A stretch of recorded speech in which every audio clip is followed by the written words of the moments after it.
నమస్తేనా నమస్తే అన్న, ఎట్లా ఉందన్నా మన ఆర్పిఎస్ వాడిన పొలం? చాలా అద్భుతంగా ఉంది. నేను ఏదో అనుకున్నాను, ఎందుకంటే మార్కెట్లో చాలా రకరకాల ఫర్టిలైజర్ షాప్ వాళ్ళు ఏదో బిజినెస్ చేయడానికి వాడుతుంటారు.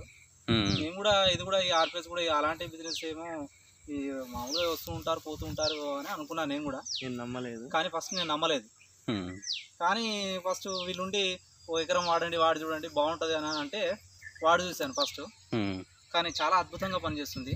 నేను ఇంతకుముందు అన్ని ఫర్టిలైజర్స్ DuPont, కటెరా సంథింగ్ అని కొన్ని ఉరుకులు అవి వాడడం జరిగింది, కానీ వాటికంటే చాలా అద్భుతంగా పనిచేస్తుంది. ప్లస్ నేను అనుకున్నాను భూమిలో పెంట వేరే ఎరువు పోసినాను, మళ్ళీ ఇది ఏం ఎరువు పోయిన కాడ కూడా సేమ్ అలాగే మొక్క పెరిగింది. చాలా అద్భుతంగా పిలకలు వచ్చాయి. ఒక్క మొక్కకు 30 నుంచి 40 పిలకలు వచ్చాయి. చాలా అద్భుతంగా ఉంది. ప్లస్ దీన్ని బట్టి చూస్తే ఏమర్థం అవుతుందంటే, సో ఇది ఆర్గానిక్ కాబట్టి ప్రజలకు ఎలాంటి ఆరోగ్య ప్రభావం కూడా ఇది పడదని నాకు అర్థమవుతుంది.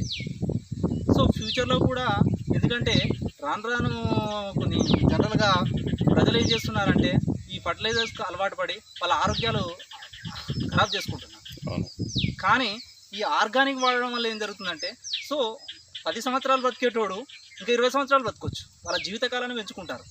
కాబట్టి అద్భుతంగా పనిచేస్తుంది ఈ ఆర్పిఎస్ 76. ఫస్ట్ నేను కూడా నమ్మలేదు, కానీ ఇలాంటి ఆర్గానిక్ ఆర్పిఎస్ 76 వాడడం వల్ల ప్రజల్లో ఆరోగ్యం కూడా మెరుగుపడుతూ ఉంది.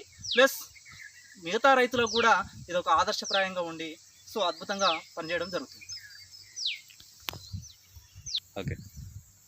ఓకే, జనరల్గా ఏం జరుగుతుందంటే ఆర్గానిక్ సేంద్రియ వ్యవసాయం అనగానే ఏమో ప్రజల్లో రైతులలో ఏముంటుందంటే, అసలుకి అది పంట పండదు, దిగుబడి రాదు అనే ఒక ఆలోచన ఉంటుంది. ఫర్టిలైజర్స్ వాడితేనే దిగుబడి ఎక్కువ వస్తుంది అనే ఆలోచన ఉంటుంది. కానీ నేను ఇప్పుడు ఈ ఆర్పిఎస్ 76 వాడడం వల్ల ఏం జరుగుతుందంటే అద్భుతమైన రిజల్ట్ వస్తుంది. ప్రజల్లో కూడా రైతులకు కూడా చాలా మేలు జరుగుతూ ఉంటుంది. దీనివల్ల దిగుబడి కూడా పెరుగుతూ ఉంది. సో ఇంత అద్భుతంగా ఉంటుందని నేను కూడా ఊహించలేదు.